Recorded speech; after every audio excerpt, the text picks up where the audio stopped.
of the badge. What'd you hear?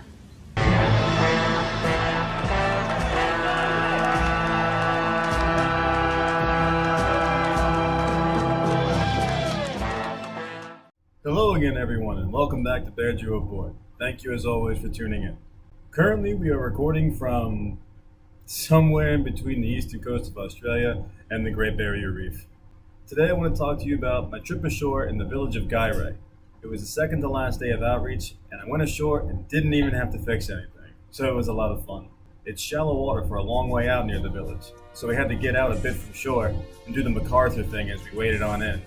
We started out by wandering around the village, seeing the different sights, but soon I realized that I really wanted to laugh, talk, and joke with the locals in the area. Walking past the school, I heard what sounded like a lot of people having fun, so I hopped the fence and headed on in.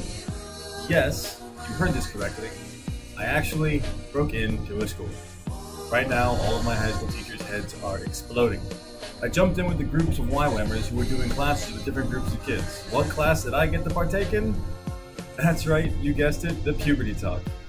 It was myself, Bradley, the third engineer, and a young man named Aiden, who is actually a member of the SP Hunters, Papua New Guinea's rugby league team that competes in the Australian League. It's a bit of irony, or maybe fate, that less than a week prior to this, I was talking with an Australian nurse named Mandy, and on speaking of this topic, she says that if you can't use the proper terminology or talk about the entire subject, then odds are you shouldn't be teaching it in the first place. So I tried to take that to heart. So there we were, two engineers and a professional rugby player, teaching puberty and safe sex to a group of 13 to 15-year-olds. And here I am sitting and hoping that the proper terminology that I'm using is translating well enough into the languages that the kids speak. As odd as it may sound, I think we did a pretty good job. The engineers talked nuts and bolts, and the rugby player helped keep the kids focused. Just look at how intently those kids are watching. Afterwards, we sat outside and talked to the kids for a bit about the ship. But that all ended when I took out the rugby ball. We got a couple of games of touch rugby going.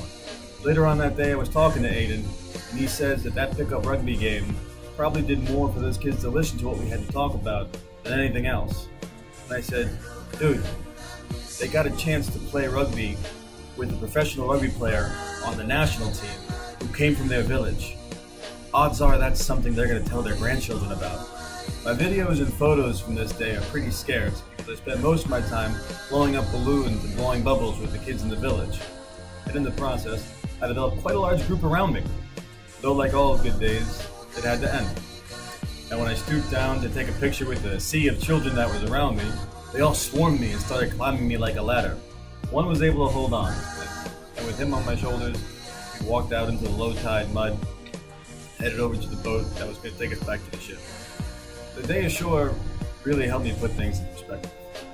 All the scraped knuckles, and foul smells, and sweat-filled days really all came together into one big picture, and you can see why we do all the things that we do.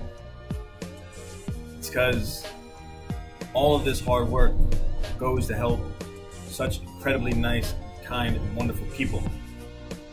And if we don't do this work, who will? As always, thank you for watching. I hope you enjoyed yourself. Hope you've had a great weekend. And I hope you have a wonderful week ahead. If you would like to support Bear Drew Aboard, please go to the Bear Drew Aboard webpage. Follow the links to the Patreon account where you can support. Again, have a great day, and thank you for tuning in. See you.